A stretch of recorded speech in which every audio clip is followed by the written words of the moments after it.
All right.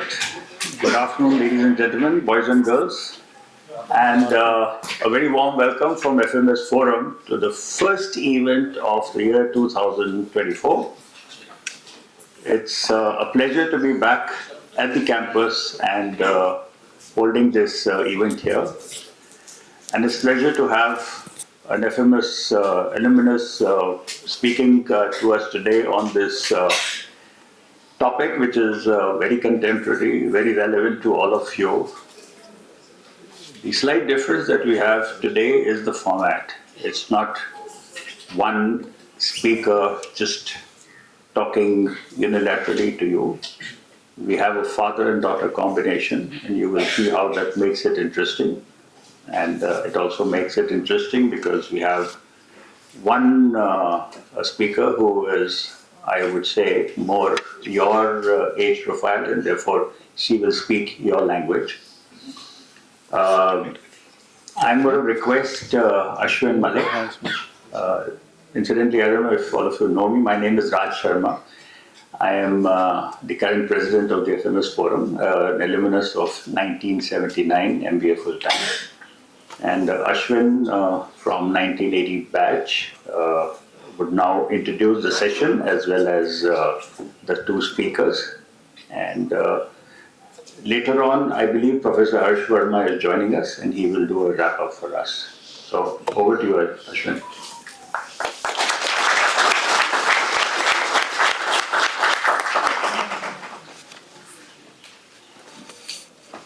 Thanks, Raj, and good evening, friends. It's always a pleasure to be back in FMS. On behalf of FMS Forum, it gives me great pleasure to welcome you all to today's WOW talk on the subject of digitization. My name is Ashwin Malik, as Raj mentioned, and I'm the Vice President of FMS Forum. FMS Forum itself is a voluntary organization set up by the alumni of FMS, which in coordination with the faculty and MSA, and in keeping with its mission of the spirit of Guru Dakshina, as we've paraphrased it, helps organize a set of activities that aid in intellectual value addition in management thought and practice. One of the formats that FMS Forum has pursued for some time, including today's event, is a series of talks which carry the acronym of WOW. WOW translates to Words of Wisdom.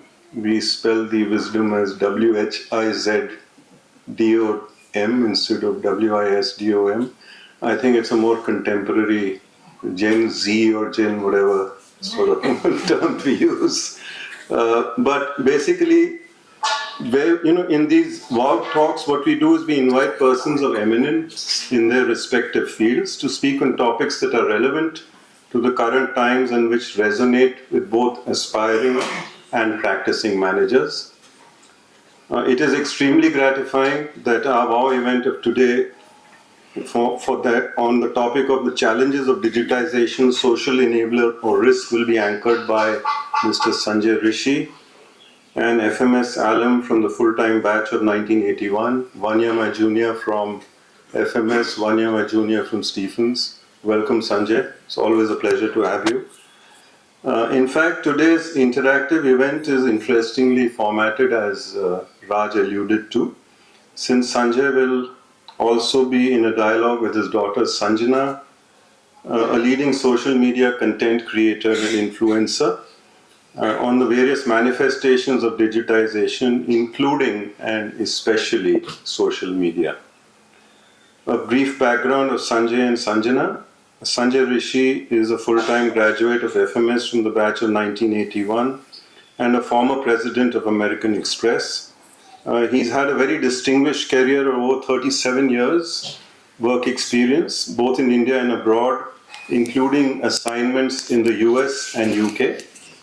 Some of Sanjay's work achievements have included launching the Amex card in India, setting up Amex's global service infrastructure in Asia, and being a member of the Amex global management team.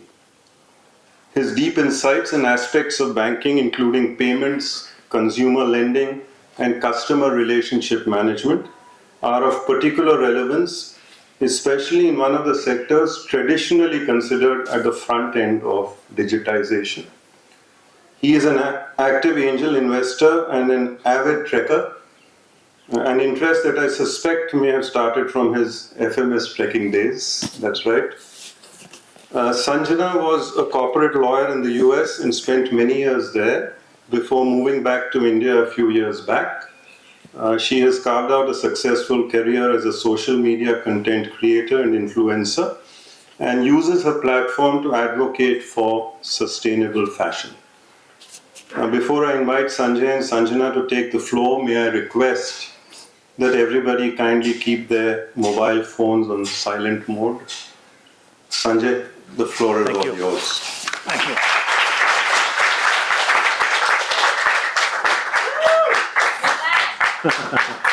Thank you, Raj. Thank you, Ashwin. You know, it feels really great to be here. A trip down memory lane. Much has remained the same, a lot has changed. Gosh, looking at you, I can't believe I was so young once. Tell me, how many of you were born after 1996? Sure. Oh my God. So, do you know why I asked the question? Anyone know why I asked the question? Gen Z, that's right. You guys were born at a time when the smartphone, the internet, and social media were a part of everyday life. But there was a time before that, right? So you can understand that speaking on the subject of digitization, pros and cons, how terrified I am to be speaking to a digitally native audience. So for moral support and for content support, I decided to bring along my daughter, who's actually a social media influencer, and she'll share some of her experiences. And Sanna, are you on Instagram? Yes. Sanna, please stop doing Instagram. Listen to your dad speak, okay? Well, I can listen to my dad speak, or I can close my deal and afford diapers for my baby. So, which is it gonna be? Okay, did you buy the diapers for your baby? Not yet. You'll do that later. Okay, I'll do that later. Okay, all right. Okay, all right. So Sanjana will be here momentarily. And the other topic I'd like to speak about, which actually would be quite foolhardy / courageous of me, is AI. You know, because it's a happening subject. I have not actually been a practitioner of AI, but I have been following it. I have been speaking to people who are thinking very hard about incorporating AI in their businesses. I've certainly been speaking to people in your demographic who are concerned about how AI will impact their futures. Are you guys thinking about that, or do you feel it's just, you know, a ship passing in the dark and it'll go away? Are you guys thinking about AI and how that's going to impact your future? Yes. You are, right? So I can share some thoughts as heard from, reflecting the voices of some of the CEOs I interact with. And I hope to actually get a good discussion going on the subject.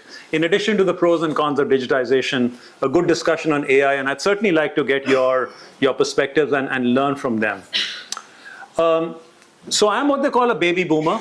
I won't tell you, which year, but it's been 40 plus years that I graduated from FMS. My daughter Sanjana is actually a true biological offspring of FMS. She might not have been here, but my wife is a bad junior to me. She's from FMS, I'm from FMS, and she's our daughter, right? So I think she qualifies to be an FMS, all right? Yeah. So as a baby boomer, I actually did my schooling in the 60s and 70s. I started work in the 80s, I worked through the 90s, I worked through the 2000s, I worked through the 2010s, and I decided to actively retire a few years ago in the 2020s. So 37 years, as Ashwin referred to. So 60s, 70s, 80s, 90s, new millennium, 10s, that's like 7 decades, and 2020, 7 decades of staggering change that people in my generation have witnessed. And I know that Raj and Ashwin will relate to this. We have seen computers go from these massive devices and reduce themselves in size to the point where they are now a smartphone. We've seen huge increases in computing capacity in computers. And today, this little device by the way, has more computing power than the Cray 2, which during my time, actually a little after my time, even 1985, was the world's biggest supercomputer that was used by the US Defense Department. 5,000 more times computing power. This device here has 30,000 times more computing power, more than 30,000 times the computing power that was used to put man on the moon in 1969. So huge change there. We've seen changes in the growth of electronic media. We've seen changes in the growth of networks, email, the internet, social media. We've been through it all. It's been a staggering amount of change. Today, we've come to a point where with the introduction of AI, which is a few years old, and Gen AI, which is relatively recent, you could probably just look up this topic on Gen AI and get a very good answer. Okay, so rendering me completely redundant. Or will it? Would Gen AI give you the idioms, the nuances, the cultural context, Yeah, it probably the would. reference points? Would it give you the ability to connect with the material, not just mentally, but emotionally, so that you can truly embrace it and absorb it? Will it? Yeah, probably. You know, as much as I'd like to believe that that won't happen, people tell me, people like my daughter tell me, that one day, Dad, it will happen, you'll be completely redundant, and people can just go to ChatGPT and look up all this stuff and get a pretty darn good response. So that might happen as well. So times have changed. We've been through an era where things were very different. I did my schooling in Missouri first, and I was in a hostel because my dad was in the Air Force and he had a transferable job. And why Missouri? Because my grandparents were retired and they lived in Missouri, and they were my local guardians. So every weekend I used to go and spend time with them, and I remember that the centerpiece in the drawing room was this device which was covered with very nice embroidered cloth. And it was, what was it? Radio. It was a valve radio. And it had medium wave and it had short wave. One was boring and the other was scratchy. Although I'd love to listen to Voice of America and BBC Top of the Pops, but every so often the voice used to drop. So I used to listen to the Beatles. That was the rage at that time, but I never knew the words of the song because the shortwave kept going in and out, right? It's been a hard night. I've been all that stuff used to happen. But you know what? We learned to read. We started reading books, and I don't know how many people in your generation actually pick up a hard copy of a book and actually read it. And I remember my favorites, Enid Blyton, the Hardy Boys, Nancy Drew, Biggles, Jennings and Derbyshire. Does anyone know all this, or does it sound like, yeah? And I used to enjoy reading. When you had to go and meet your friends, you walked over and met them, or they walked to your house, or you met in a playground. And you played with your friends because it was a fun way of spending time. You didn't play because it gave you credits in school. You didn't play because you wanted to get to the team. It was, there's simply nothing else to do. It was a fun way to spend time. So that's how you took sports, a social activity. I remember that in middle school, I came to Delhi because my dad had moved there and it was not a transferable job. And is there a whiteboard marker here which I can use? All right, it doesn't matter. In the interest of time, I'll move right along. So our house was the first to have a structure on top of it which was made out of aluminum, and it had one long bar, it had a curved bar in the middle, and it had a short bar at the end. Does anybody know what I'm talking about? Say again? It was a television antenna, the hottest status symbol of our times. We had a box black and white TV. I remember the brand. It was Telefunken. It took like 5 minutes to warm up. And at that time, we had 3 hours of programming every day. Most of it was Krishi Darshan. Why people in Delhi would like to watch, farmers programs, I don't know. But, we used to look at the TV screen riveted because it was so new. And then they used to show movies, but only once a week they had Thank you. Once a week, they had half an hour of Hindi film songs, which was obviously very tightly monitored and censored. Thank you. And then over the weekend, they had a movie. I want chai for myself. But just to make life tough for us, they had half the movie on a Saturday. And I don't know, Raj, if you remember this. Yeah. And the other half of the movie was on Sunday. I mean, how sadistic is that, guys? Right? Yeah. But even so, we had the entire neighborhood come and watch. And our living room used to be full. All the neighbors used to sit down, some sitting on sofas, koi chongdi maar ke baith jata tha, and they used to watch the program. And, the domestic help used to watch it from the outside. And, that was, the reality of our times.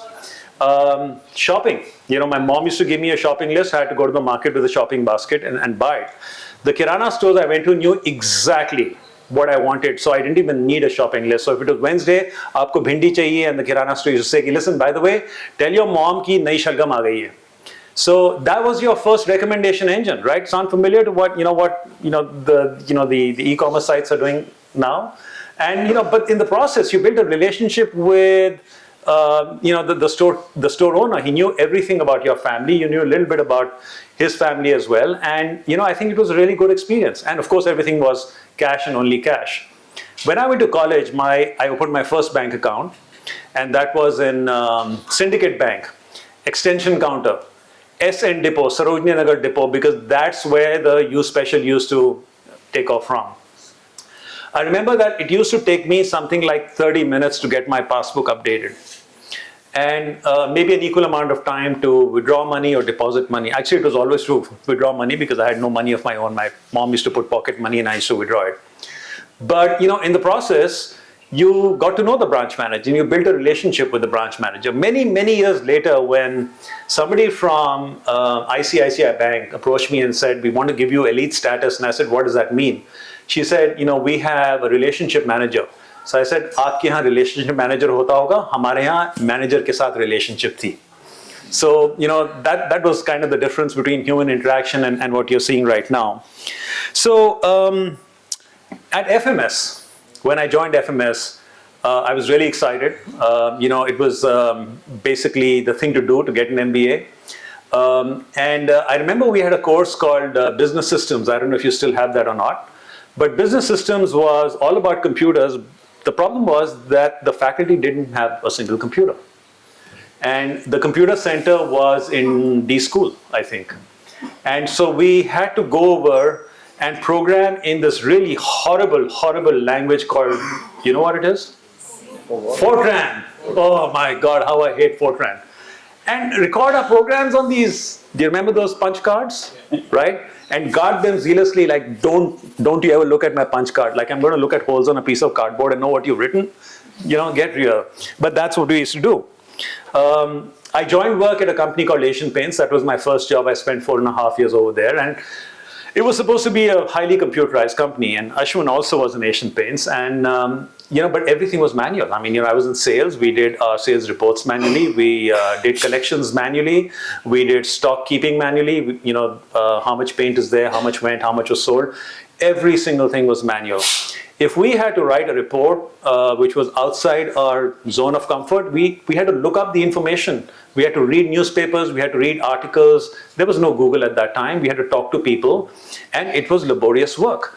And because it was laborious work and we didn't want to repeat it, we took copious notes and we had like very elaborate filing systems because I don't want to go through that audio all over again. And that's what our life was all about. And does anybody know what an acetate is? Can anyone tell me what an acetate is?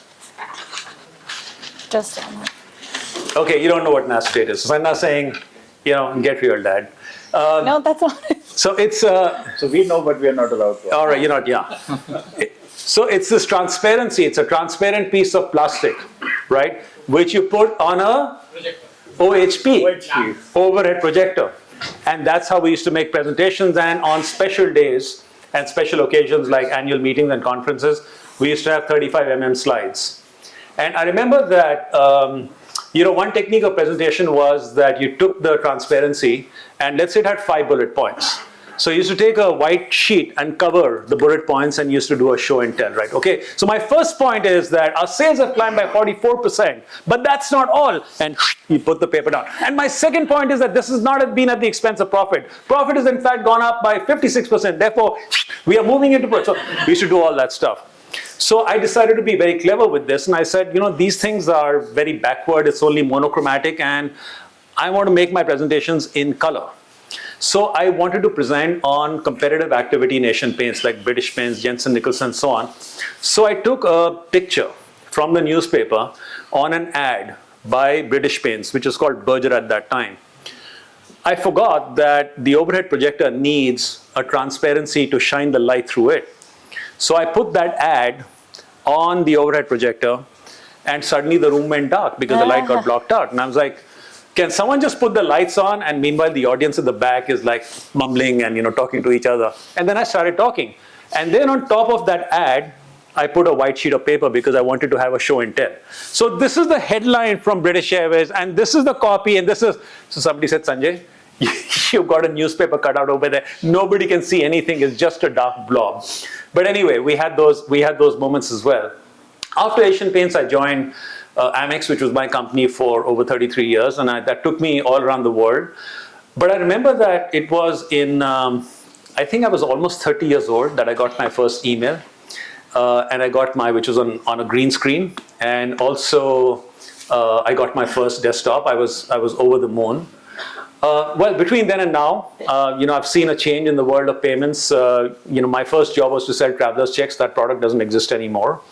We launched credit cards. Credit cards have changed their form factor. They've moved from offline to online. So it's not important to have a piece of plastic anymore. Even for online transactions, you have chip cards and PIN cards, and so there's been a lot of change over there. Servicing has moved dramatically from phone servicing to digital servicing, and now it's gone into voice assistants and chatbots. And the same thing has happened with banking, walk-in servicing, that syndicate bank extension branch. That is not there anymore because it's not required. Everything is done on the phone. Or banks like ICICI and HDFC actually have chatbots, and the relationship manager for most of the accounts is actually a chatbot. It's not a person, it's just designed to sound like a person. So we saw that happen. What else? And everything is done on the mobile phone, right? So whether you talk about credit cards, online, banking, online payments, all done on mobile phones, on smartphones. The world of commerce has changed quite dramatically. From kirana stores, it's moved to organized retail, self-service and checkout stores, and now that's giving way to online commerce, and there's different variations. It's not just online commerce, but there's assisted commerce, there's quick commerce, and all that again is done on the smartphone. Music, this is my favorite. I used to listen to music when it was not on medium wave and short wave. I used to listen to music on radio, and that time radio evolved, and every Friday there was a program called Forces Request, I think. And every Saturday there was a program called, Friday on My Mind, Saturday was Forces Request, and every day there was a half-an-hour program called In the Groove. I don't know if you remember In the Groove, right? So we used to listen to In the Groove, and those amongst us who had a little bit of money used to listen to music on Walkman, no. No Walkman, on cassettes. Does anybody know what a cassette looks like? Yes. Does anybody know the value of this? What is the value of this? Yeah, are you sure you're a Gen Zer? Ah man, you're like totally up to speed, up to snuff. I like that, right? So that's what we used to do. Reading has undergone a radical change. How about electronic media, right? That box black and white TV. All of us saw that government-owned channel moved to commercialization. Then it got linked to a satellite, so it became a truly network channel. Then it moved to color. We witnessed the first color TV program, which was the 1982 Asian Games. Then from color, it moved to privatization with the introduction of cable TV. And today, cable TV is facing an existentialist crisis with the introduction of OTT platforms. So, the wheel has come full circle. Google has changed the way we seek information. You can basically, and one thing I worry about this generation is that you have so much information available at your fingertips. Are you running the risk of going a mile wide but only an inch deep, because it's not necessary anymore for you to absorb yourself in the content that is required for you to do your work. You can just simply Google it. We didn't have that option, so it's something for you to think about. Social media has emerged as a powerful force and changing the way people communicate with each other. So you look at all these changes, the introduction of the internet, emails, social media, and then you've got now AI and its latest manifestation, which is Gen AI. That's a lot of disruption which is happening right now. So I think that while our generation has been through a change and so much change, what you're going to go through is actually going to be a multiplier of what we went through. And change brings disruption, and disruption brings discomfort. But you know what? It is in the nature of human beings to actually disrupt things. It's always been the case. That's the way the human mind works. But it is also in the nature of human beings to look at disruptions as opportunities and not threats. And the difference between the two comes to mindset. How you look at the problem will define the way you approach the solution to that problem. And for those of you who haven't done it already, I would urge you to read a book by a very well-known psychologist in the US called Carol Dweck, D-W-E-C-K. And she's written a book called, can you tell me? The Growth Mindset, right? Excellent. Have you read it? Yes. Okay. And it's talking about how you cope with change and how you can actually master change to your own advantage. But enough about this prelude. I want to actually bring a person here, who has experienced some degree of change and disruption in her life. She had a plan A, which didn't quite work out, but I think her plan B is not doing too badly either. So without further ado, I'd like to welcome Sanjana Rishi onto the stage. Thank you, thank you. Can you sit here? Okay. Hi guys. First of all, thank you so much for having me here. And my dad, amazing, right? He's the best. He can talk a lot, but I think he made some really great points. I was definitely sitting here like, when you see your own parent in a completely different light, so that was really enjoyable for me.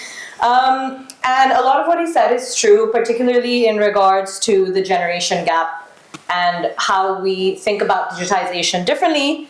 Because when he told me that the topic for this conversation was pros and cons of digitization, I was like, what? Because I feel that digitization is no longer a thing. We live in a digitized world. Digitization is a process that is almost completely done now. So I think the challenge for people like you and me, you're far younger than I am, is actually how do you carve out success for yourself in a completely digitized world? And so I'm going to talk to you about the biggest pro that I can see about digitization for you, and that is that you already know it. It is an upper hand for you that you should use at every opportunity you can possibly get moving forward in your career. So as my dad mentioned, I was born to two superstars of FMS and India Inc. My dad they graduated in 1981 and 1982 respectively. My dad started at Asian Paints. My mom started with Titan and Tata companies. And then this was in the 80s when they had just opened up domestic liberalization. Liberalized to international MNCs. My parents were perfectly educated and perfectly experienced to get in that space, get on that linear track, jet to management. The path was really linear for them in a way that I don't think really exists for us anymore. So that's not going to be your story, and it certainly wasn't my story, though I got pretty close. So your journey is going to probably be a lot more zigzag than that.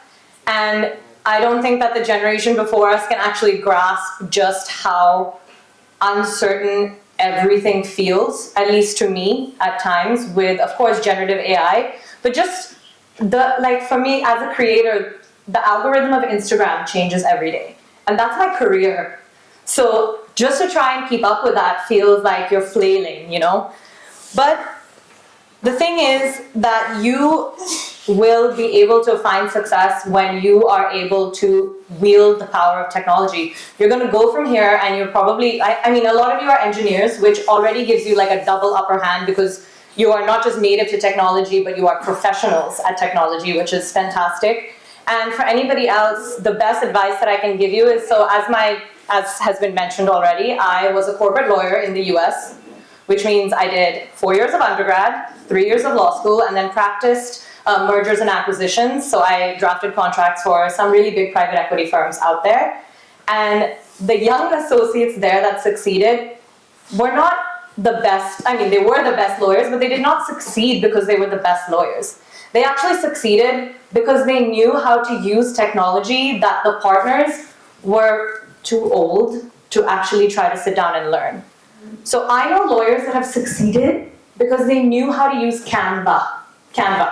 The most basic graphic design technology. When would this ever come up in the law field, you think? But it does, because that's what people want from you. The people who succeed, okay, a slightly more robust example is the people who succeeded were those that could use an Excel spreadsheet without once touching their mouse, you know? The people that were able to, ultimately, you are all here in this room because you're among the brightest minds in this country, okay? Everybody that walks out of this institution, we already know you're good at getting your MBA. We already know that you have the level that you're playing the game at is completely different. So your grades are not going to matter at that level. What you got in a class here is not going to matter at that level.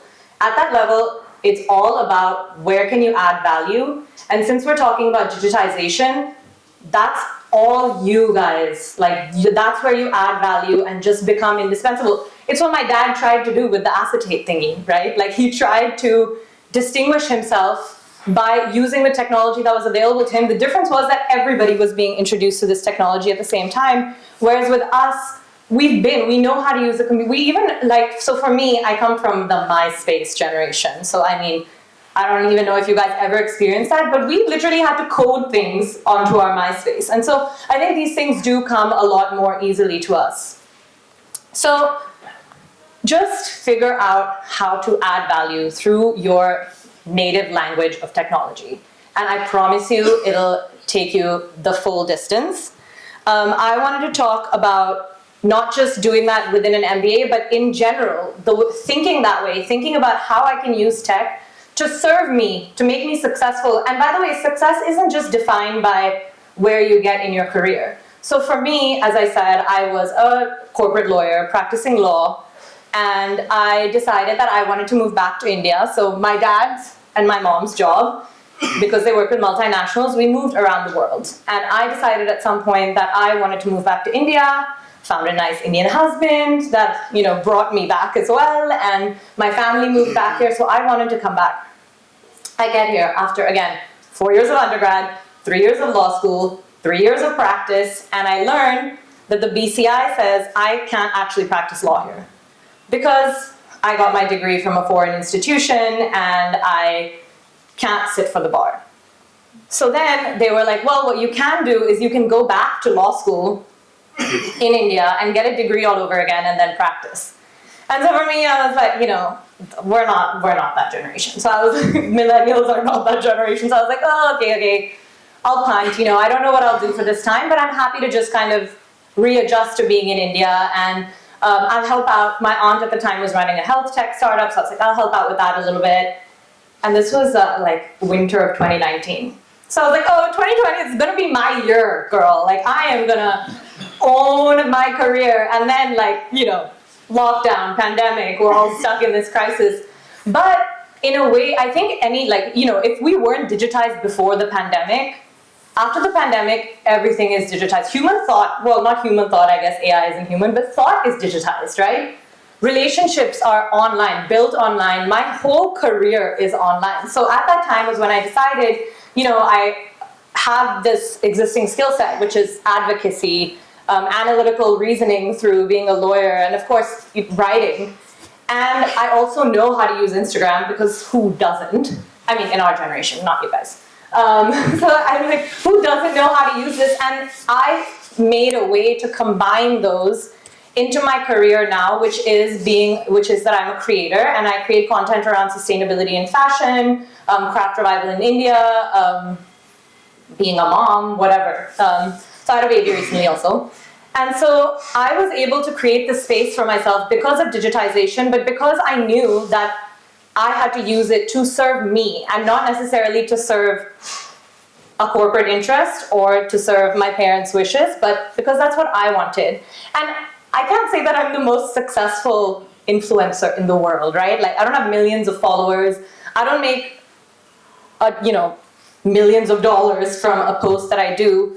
But I can say that what I have given to myself is the most amazing gift, which is that I can provide for my family and still spend time with that family.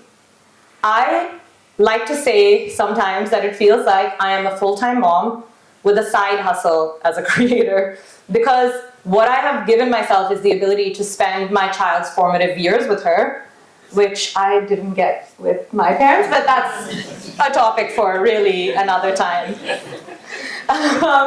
So yeah, again, this is your world. Like, don't let the fact that there are people before you or people that have done more than you ever intimidate you out of recognizing that this is your space and you need to own it and you need to make it what it is. And in any case, I'm like, sure, I'm gonna see some of you on like the cover of a newspaper, in less than a decade as like the next big thing, right? Like, you are, like the people here are, the people who graduate from FMS go on to do cool and amazing things.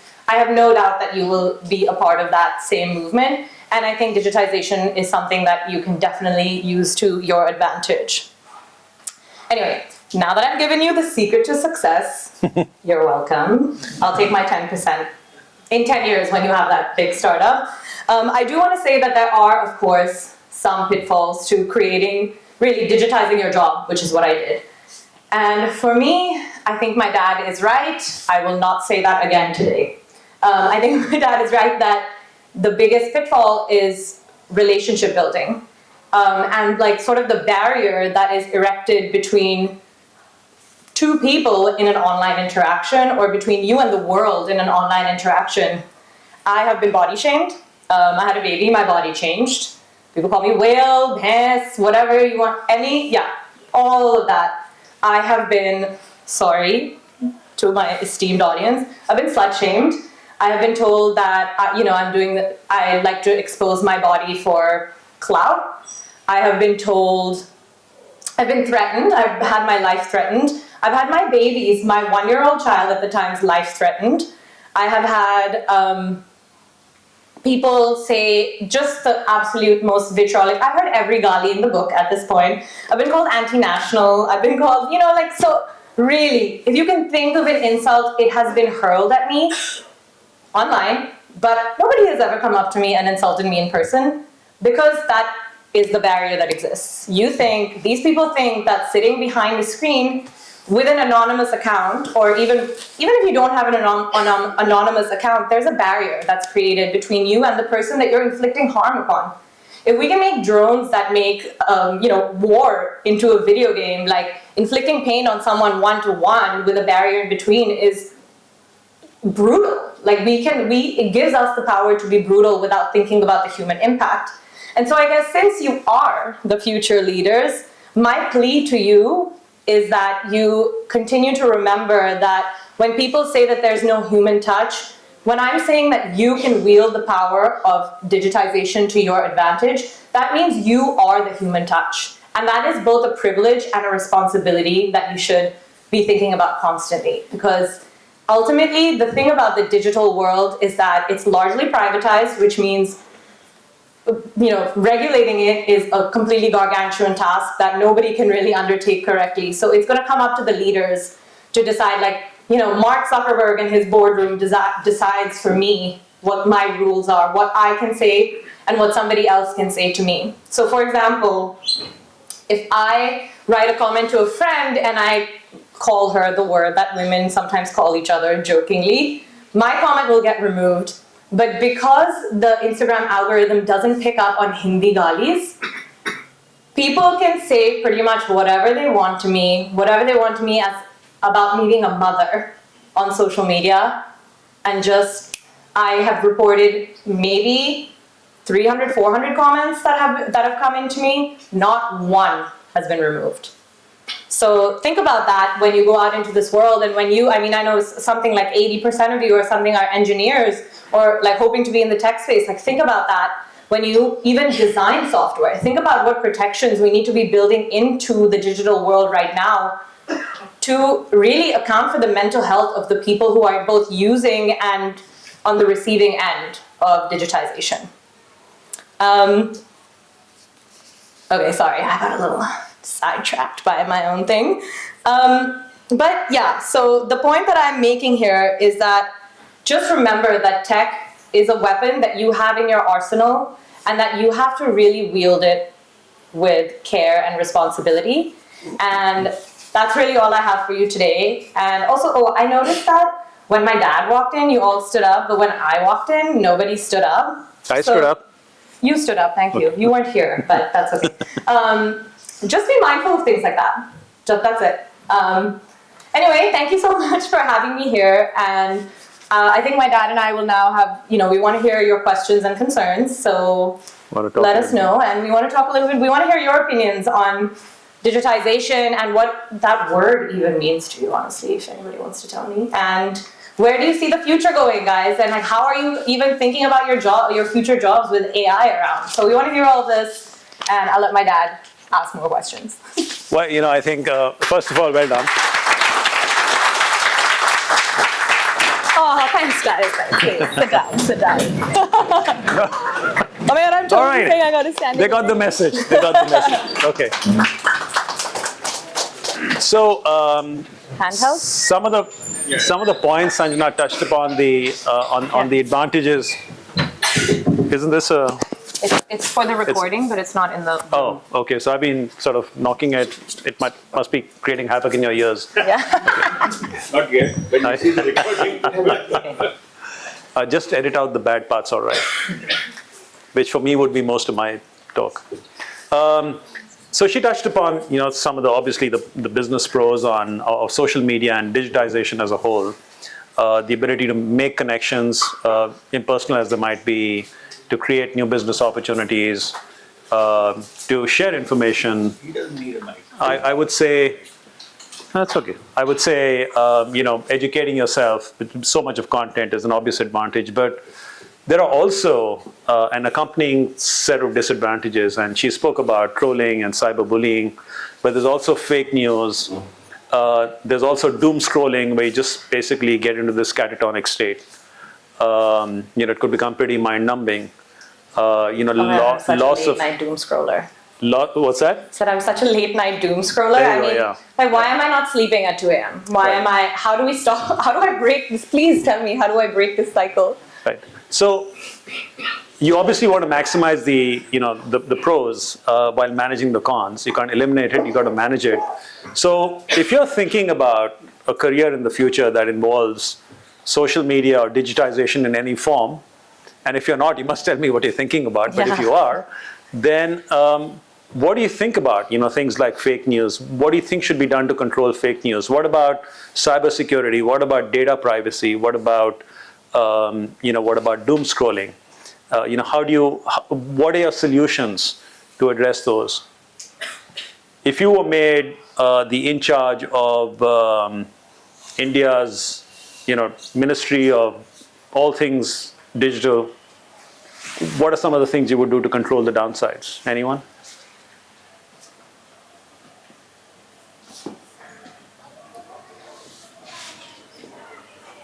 Yes, thank you. So, with respect to the fake news, I feel, so ChatGPT, the current version, the free version that we use is only available, only has data till 2021.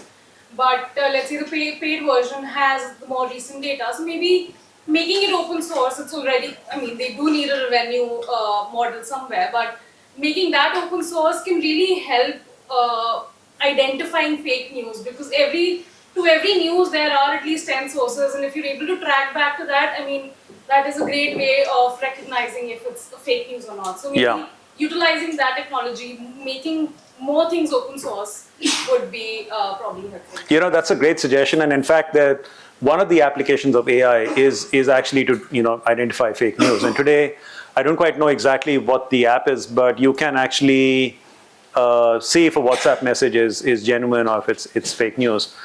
What do you do about cyberbullying? It does bother me. When I see some of the comments about my. To read my comments. Yeah, I have to read the comments, and sometimes I basically don't read them. But how do you control that? How do you control the trolling and the cyberbullying, or do you just simply accept it as, as a fact of life?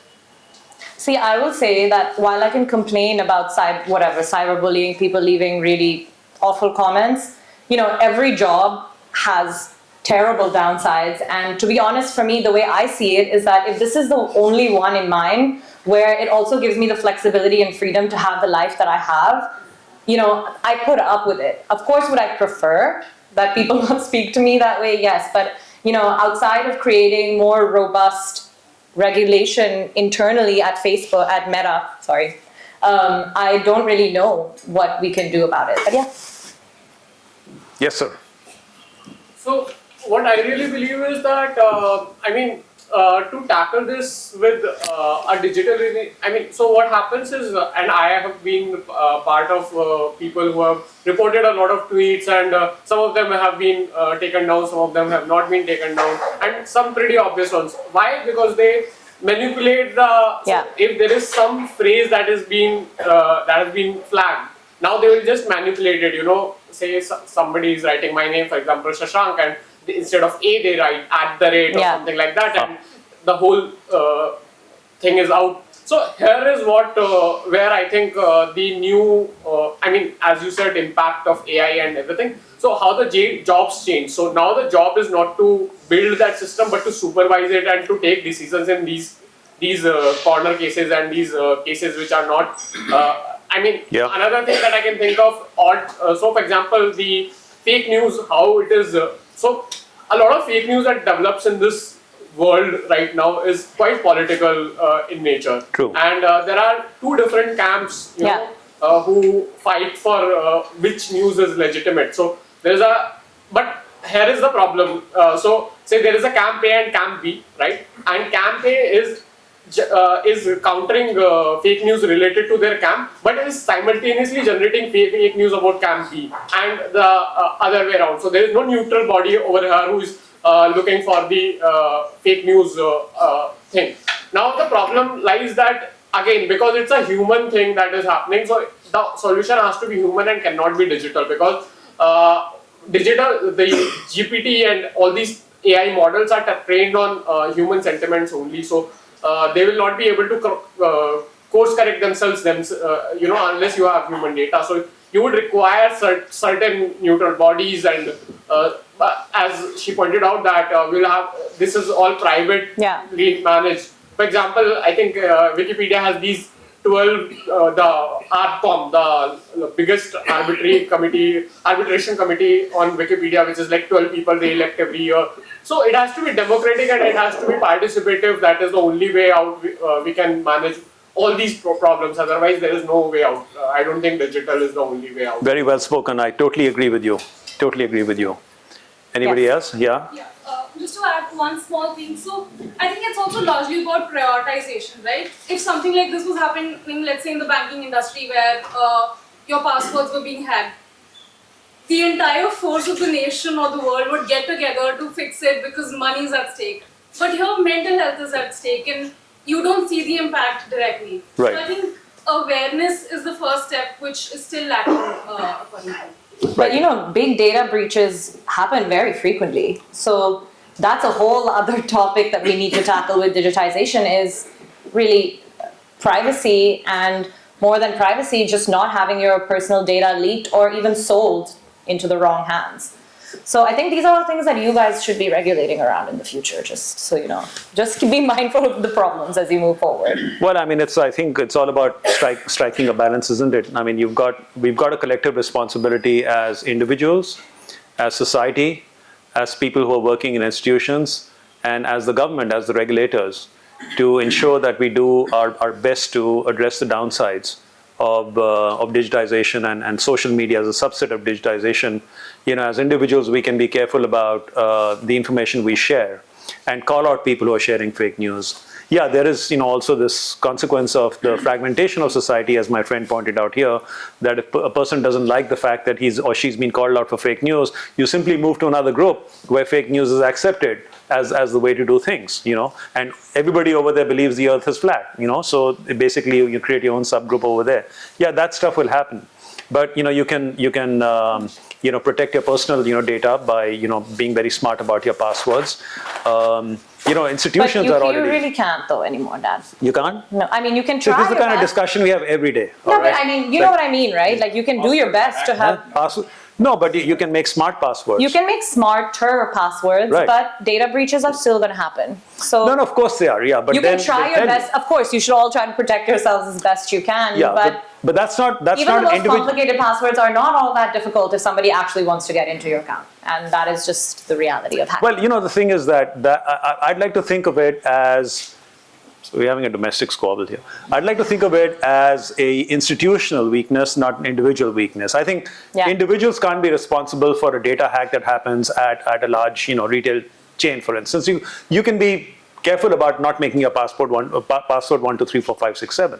But if it happens at, let's say, a large retail establishment, then yeah, it's their responsibility, one, to make sure it never happens again, and B, to let you know so you change your passwords. So they have a responsibility. I think governments have a huge responsibility to introduce data privacy bills, like what's being done in Europe, in the US, and in India as well, the data privacy bill that was introduced or passed, I think, last year.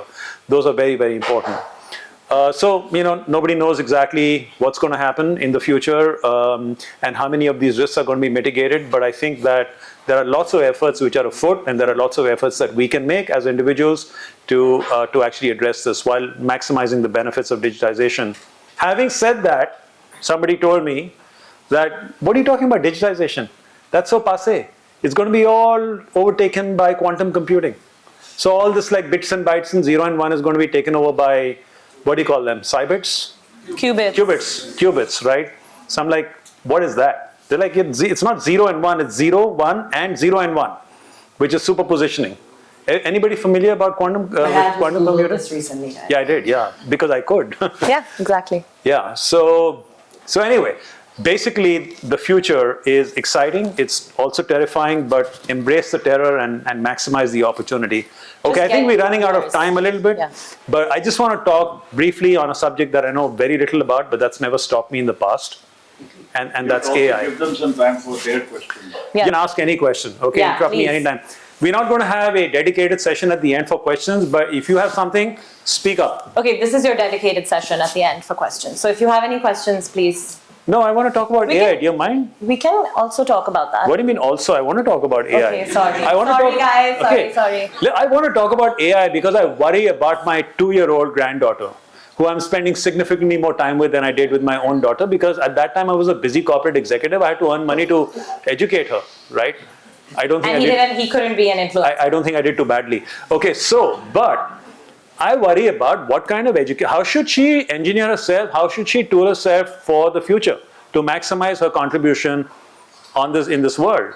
What will her world look like when she is 22, 23 years old? So that got me to thinking about AI and speaking to people and learning a little more about the subject. And I think at the point in this learning curve where you have two axes, how much you actually know is the x-axis, how much you think you know is the y-axis. There's a point you hit where you think you know significantly more than you actually know.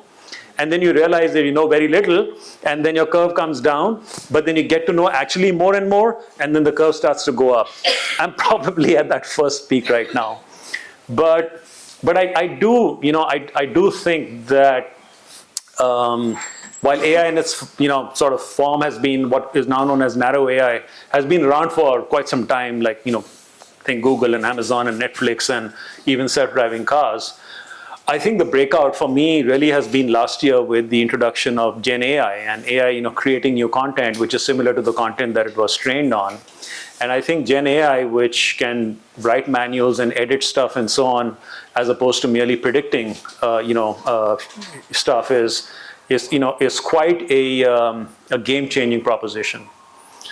What do you guys feel about Gen AI? Do you use Gen AI? So I actually sometimes use generative AI to help me, like I use ChatGPT to help me form my outline for a script for, let's say, a video that I'm going to do online.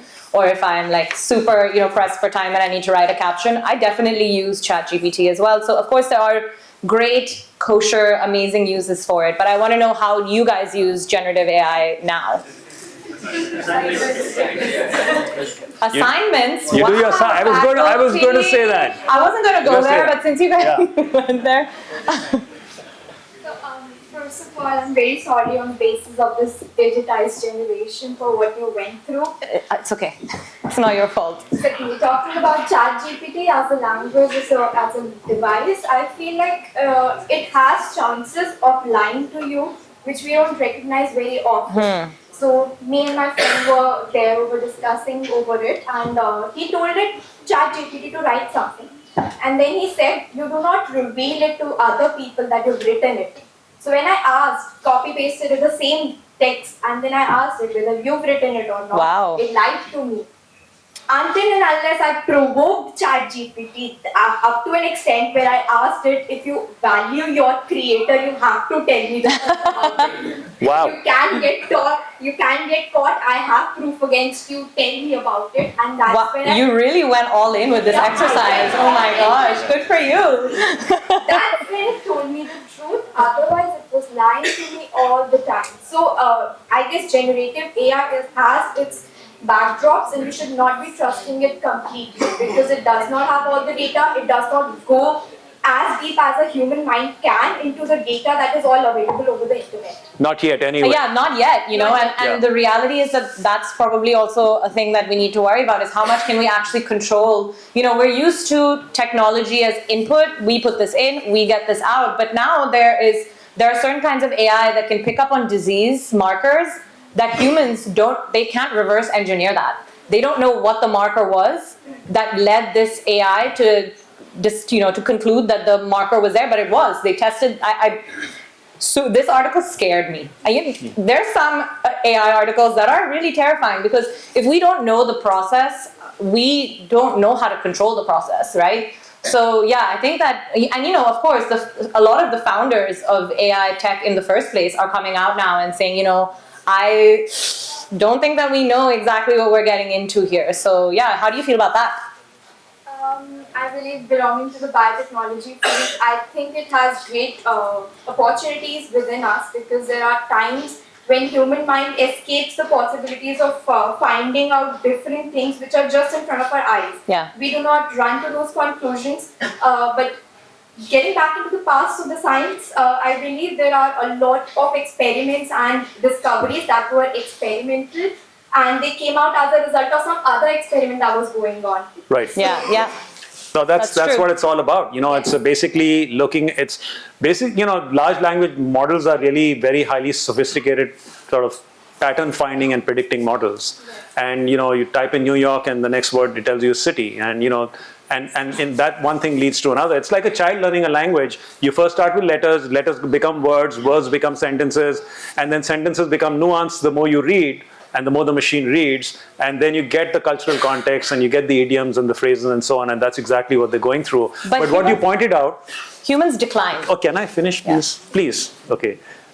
Sorry, I can say that to my daughter. Okay. So, but what you pointed out, which is hallucination, which is about, you know, Gen AI giving you wrong input, or giving you what appears to be correct input, but without a plausible reasoning, or what's called explainability, is uppermost on the minds of people who want to embrace AI, but they're worried about that. They're worried about that. They're worried about cybersecurity. They're worried about personal data privacy. They're worried about forthcoming regulation and whether the investments are going to be, you can sit down, whether the investments are going to be, you know, delivering a return or not.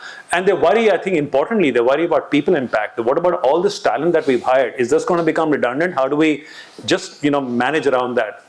So people have a lot in their mind. Be that as it may, you know, I feel that the potential of Gen AI to actually change human capital, to enhance human capital, I think to my mind, the one application of AI would be in that area. It would be in education. I don't know if people read about the ASER report, the annual status of education report that actually assessed the educational competencies of kids in India. And except for, you know, urban schools and elite schools, by and large, the conclusion was that kids who are in class X have the cognitive abilities of somebody who's in class X minus 3 or X minus 4 or X minus 5, all right? Which is scary. So if you are learning in 12 years, only 6 years worth of education, contrast that with Japan, where in 14 years of education, you actually learn 16 years of knowledge, all right? Then something is wrong.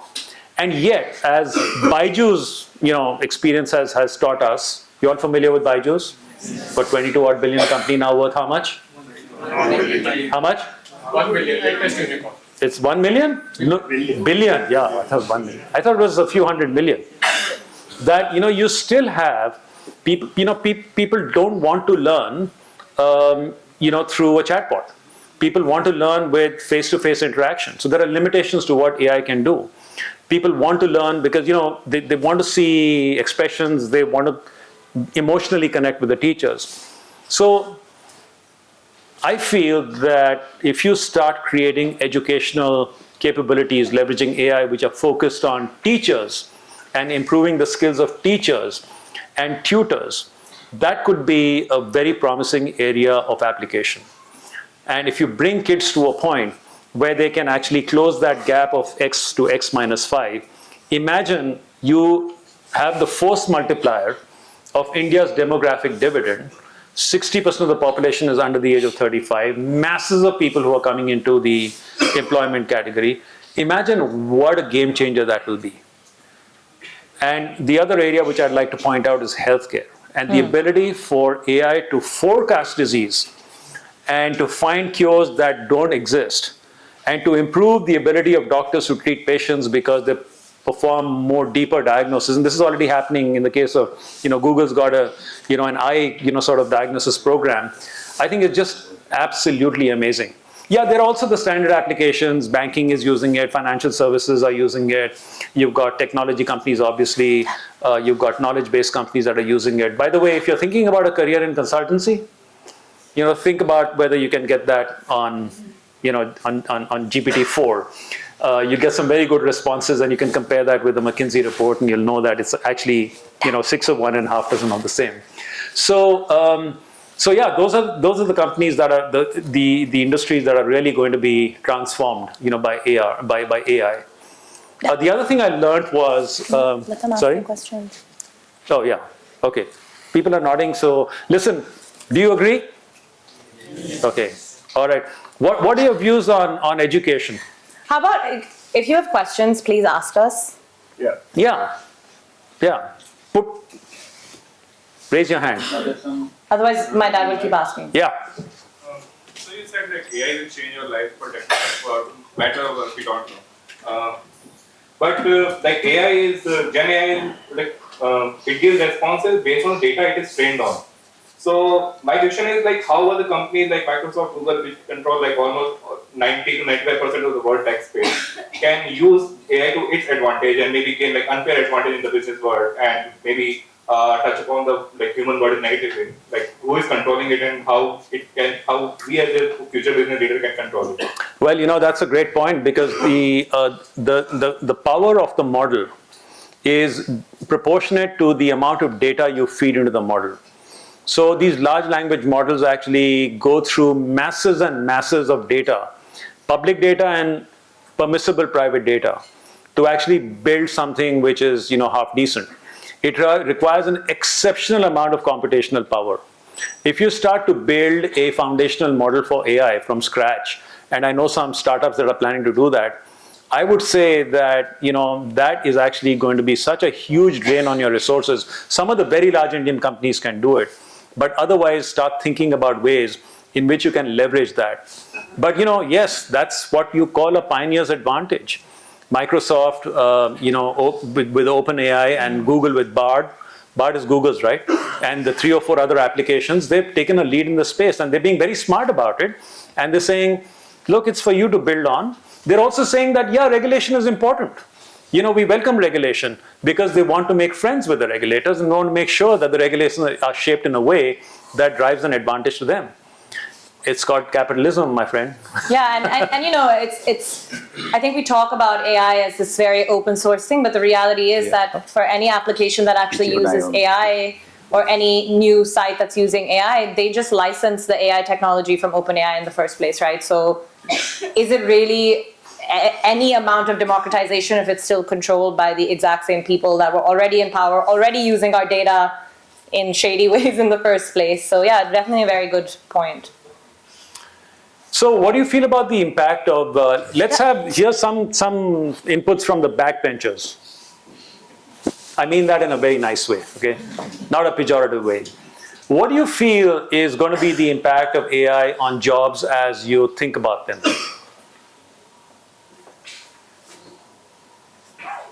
Are you thinking about it at all?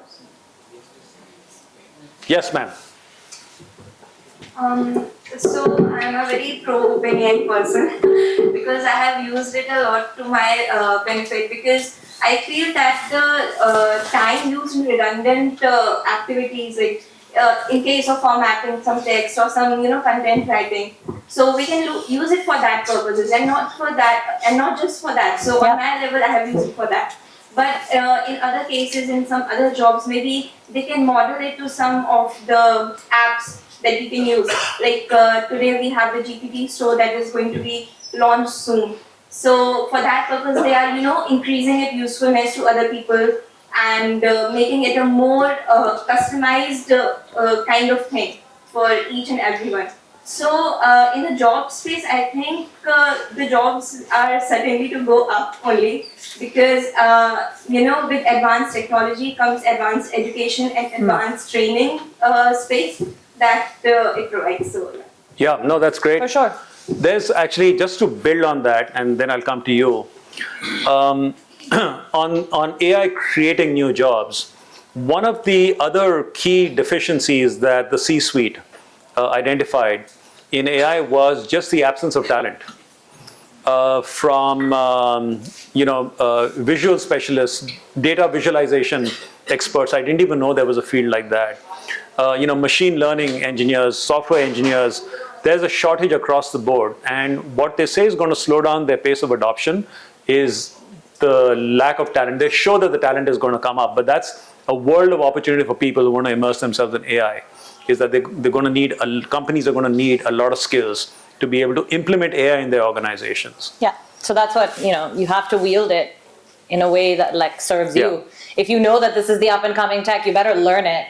If you go to work at a Meta, you better know how the tech is changing, because it's all about then how do you try and base your life around that, right? So, and there's layoffs happening. My brother lives in San Francisco, so he's really at the center of the tech world, and especially in this past year, so many big companies who you see as the people that are holding the success of the tech world in their hands are having major layoffs. And these are the same companies that are making tools like OpenAI or Bard.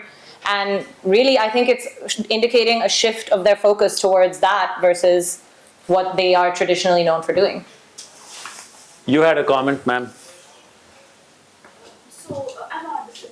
Yes, you are.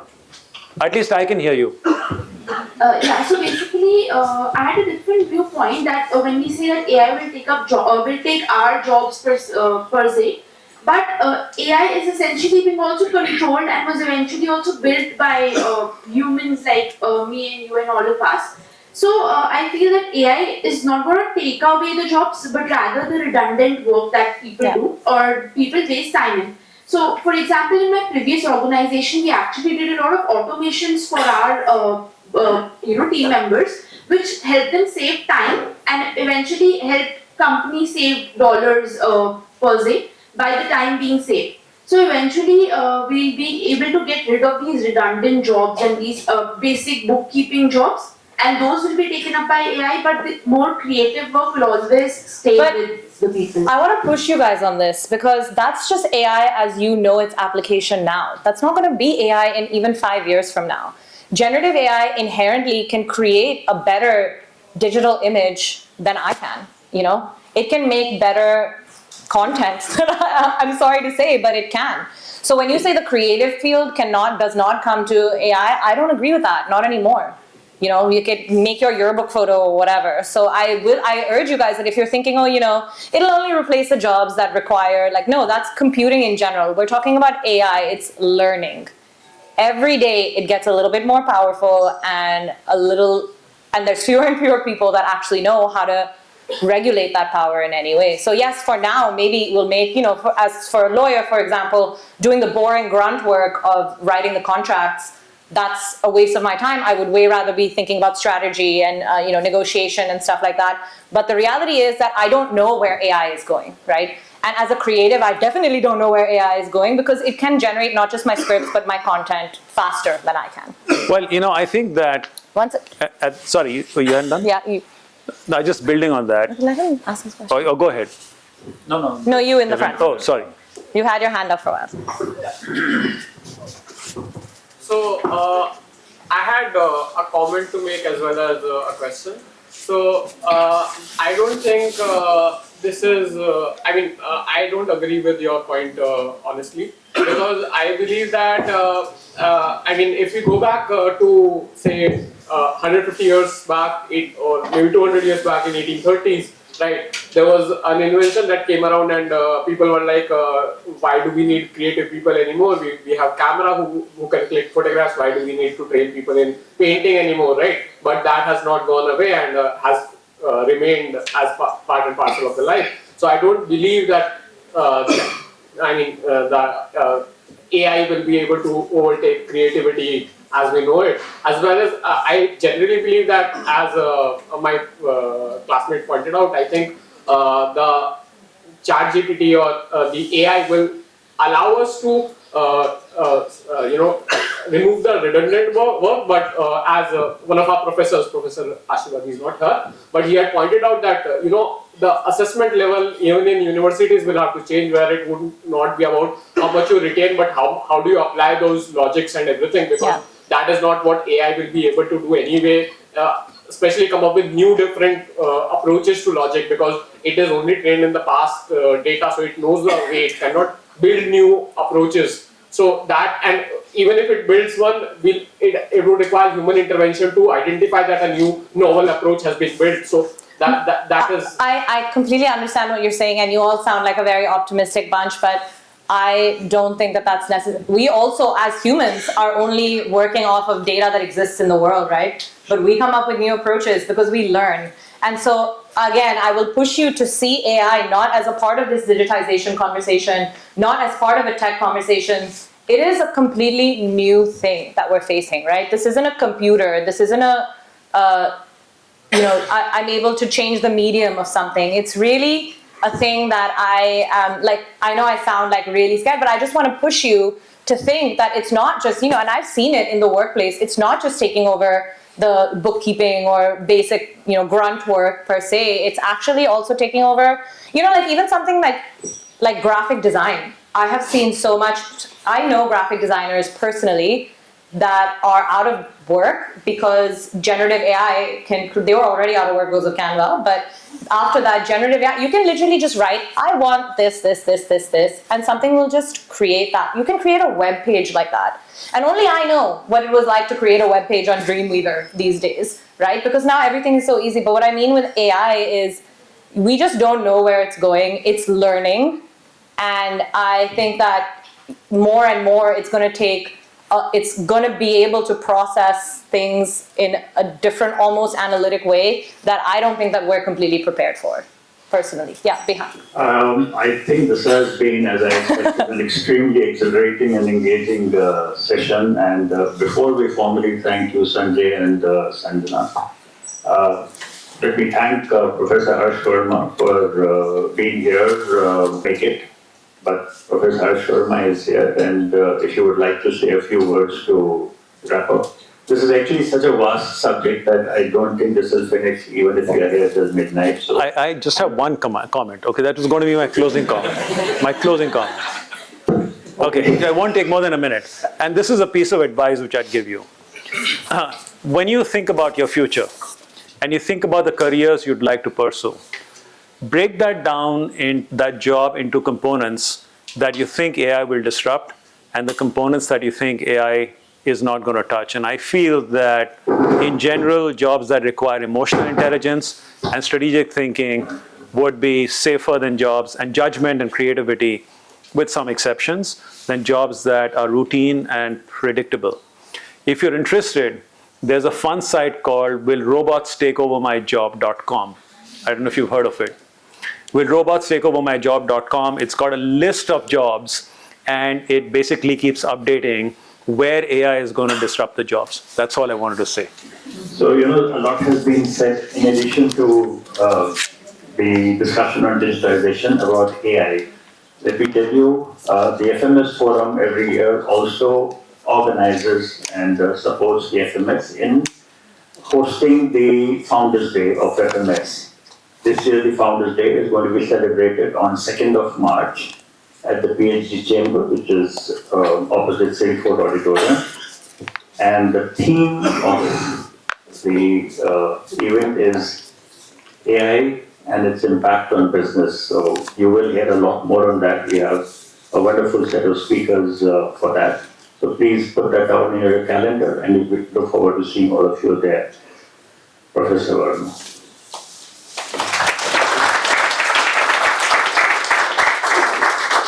I can use it. Here's your phone. It's a great, not listening, but witnessing. My eyes were engaged. I have also a daughter. Her name is Ishita. So Sanjay, Sanjay, you talk this way? Yeah. Do you talk like this?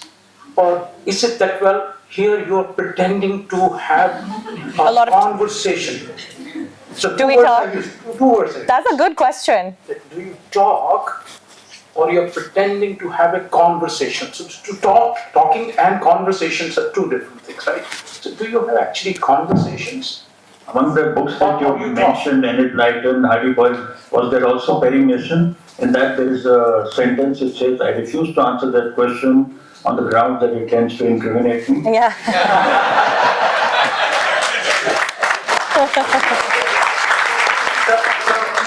So my job here in faculty is to ask absurd questions. That's the I don't know best. whether it's absurd. No, it's not absurd. So do you talk or do you have conversation? Then I'll talk about my story In real life, in real life. we talk, we disagree a lot. You talk, Yeah. right? I mean, we disagree a lot, I'll say, so that means So we you must be talk, talking, yeah. But conversations Yeah. don't happen. So the couple of things you have touched, and it's exciting to hear father and daughter. The first thing which you talked about your old days, yes, I have a brief small observation to make. There are things around us, yes, the artifacts which are created by humanity. Now, there are certain artifacts which used to bind people together, right? They are becoming useless. So not that they are not there. They are there, but they're becoming useless. Take example, dining table. At my place, dining table is a place where I keep, when I go home, I put my jacket around those tables, tie, or it's got stack of books. My wife also teaches her stack of books, couple of computers here and there. So dining table was, shall I say, institution where conversation used to happen. Right? The invention of television. Thank God we had that Krishi Darshan and Dadaji. Now, the television, which we remember fondly, right? And one channel, it was a unifying force to have conversations. Yes? Television per se and apartments. Now we have personal televisions. So the things are anti, what we call sociologically we say bonding. Things, whatever are happening, sociologically they are anti-bonding. I want to say we do have all our meals at the dining table. Yes. We're very particular That's about good. that, so So yeah. I'm talking in general. I know, I'm just saying, You might be an exception. And it might You told us we don't have conversations, so just defending So ourselves. see, I'm not challenging you. I know, I know. It's good you got challenged, huh? Socratic method, Socratic method. Socratic method. But no, you're getting on board. That's how you challenge students, right? That's how you challenge And students. one more, Krishi Darshan was certainly not about conversation. Krishi Darshan. Now, that's also a problem. I didn't say Krishi Darshan is about conversation. Krishi Darshan is not about conversation. Krishi Darshan is about having darshan and criticizing those buggers. That well, why the hell we are watching that? Right. That's a unifying force. Yes, yes. And when you start criticizing, you're sharpening your skills. There's a dialectical thing happening. Anyway, things are happening. Another thing which I observed, like take example, we are all going gaga over technology. Yes? I will ask you one question. Take example, if somebody gives you a hammer, what happens? You can do a couple of things, right? So it's extending you, right? The guys will sit on motorbike like Enfield. What happens? You feel a little mature. Yes? It's extending. If I give you a mobile phone, what happens? Do you extend yourself or you limit yourself? If I give you a calculator, do you extend yourself or limit yourself? If I give you self-driving car, do you extend yourself or limit yourself? If ChatGPT has come, are you extending yourself? Are you becoming superhuman? Come to think of it, the new technologies are dropping, they're depleting you. They are, in a way, depleting you, right? We forgot to remember tables, right? You say, oh, there is no need to remember table. God damn, there is no need to have painting. Why should you have painting? Painting is aesthetics. Aesthetics is dead. So Plato said that, well, if you don't have aesthetics in your life, you are not living. You are existing, right? So we are going gung-ho about this. So what is happening around us, you got to take with a pinch of salt. Not a ChatGPT. The point is, you are forgetting to ask questions. It can give you answer. You're forgetting. Now, you remember those days of Illustrated Weekly? Of course. Yes, we used to read it. How many of you go to library? Very few of you will go to library. Very few of you will go to library. Point is, when you go to library, randomly, peripherally, you're looking at a lot of things and it's extending your mind. Right? Mobile phone and Google is narrowing you down. So psychologically, two things are happening. Right? We are becoming isolated continents. Right? Social connections are vanishing. So at home, when you're there, no conversation. So there's television going on, your wife is sitting here, I'm sitting here, she's looking at her mobile phone, I probably am also looking at my mobile phone, 3 screens. What is happening? Either that is happening, not this is happening, not this is happening. So psychology, it's creating isolation. So there's a lot of what you call psychological problems will happen. So there's great demand for psychological Help. treatments. Second, social connections are vanishing. So who do you think gains out of this? When connections are vanishing, communities, those are not communities, please understand. When you say, my Facebook friend, you're using a wrong word wrongly. Facebook connection, not friend. Isn't it? If somebody gives you thumbs down, what happens? Unfriended. Right? So we are living in a very turbulent kind of a time. But it was interesting listening to Sanjana and Rishi last week. Thank you for giving me this opportunity to be here. I'm sorry I got late. There was some farmer protest happening. I was chairing a session. So 2.5 hours to reach here. So you had a Krishi Darshan on the road. No, I was So bad. I was meditating. Last thing. 2 generations, are there some things which are common? This morning, my wife said that, well, Generation Z is very different. Also, is here different. And then she said that, well, I asked them a song, an old song, which they like. I know what was that song. You must have said that, sang that, O Mere Dil Ke Chan. Chan. I'm sure it is your favorite. So things change. There are things which are constant. Thank you very much. On behalf of Faculty of Management Studies and Venkat's behalf, what should I say? Now, Forum is doing a great job. I remember when it was in the form of an idea. Right? So here is a forum which is contributing, rather extending us intellectually and preparing for the future. So thank you very much. Thank you. Thank you so much, Professor Verma. Thank you. In fact, I remember that when we came and met the then Dean, Professor Suneja, Professor Verma was there, and I think Viren and I had come to meet. And the two topics, this for our lecture and for the theme for the Founders' Day was discussed and agreed in that meeting. So, Professor Verma, you are very much a part of this decision making. You are a very enlightened person. I'm sure you are also aware of the term that has been created for you and your wife sitting at the same table and looking at your phone. How many people know what it's called? Phubbing. What? Phubbing. Phubbing. If you Google it, you'll actually find the term phubbing. Phubbing. Phubbing is when you're sitting together at a table at a restaurant. You could be a boyfriend, girlfriend, 4 friends, family members, and if you're looking at your own phone, it's called phubbing. Wow. Anyway, before I hand over to NSS, sorry, we'll take 2 more minutes. May I request Sanjay to come forward and Viren Kaushik, if you can just hand over a token of our appreciation for being here today. I don't know. Thank you.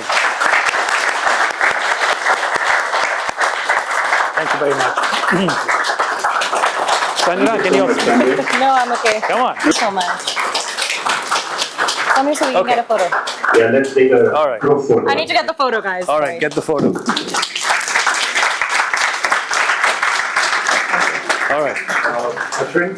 Thank you, thank you, thank you. Actually, Ashwin, you and me, we deserve a photograph. All right, yeah, of course. Here are 3 people from consecutive batches at St. Stephen's, E-Corners, and consecutive batches at FMS. So, we should stand in that order, right? Yeah. So, what is that order? So you can see the deterioration in quality over the years. You need to come here. You need to come here. You need to, right? See, you're already deteriorated. Okay, so say your batches then. We need to know. So 8. from FMS, 79 batch. It's 1980. What comes after 80? My batch. Thank you so much. That's great. MSA. It's been a great support to us. Thank you, ma'am. Thank you. Thank you. Thank you very much, This is a small Trisha. token of gratitude for you all. Oh, thank you. Oh. Yes. Thank you. Oh, okay. Thank you very much. I'm a big tote bag collector, so I love it. I like that. Very nice. Sustainable. Yeah, I love it. Yeah. This ulta pulta is deliberate. Did you guys enjoy the session? Yes. I didn't hear you. Yes. All right. Thank you. Thanks, guys. Okay, sir. Thank you very much. Thank you so much, sir. Also for standing Thank you. last minute. Very incisive comments. But we do have I knew I could confidence. depend on you. Very deep philosophical context, actually. Very good. Very Yeah. good. Thank you so much. Good. Great talk, Sanjay. Thank you, Fantastic. Great. Thanks for I think that coming. Jugalbandi somehow worked. No, It was really. taking a risk, but Both you and Sanjay are fantastic. thank you. Thank you very much.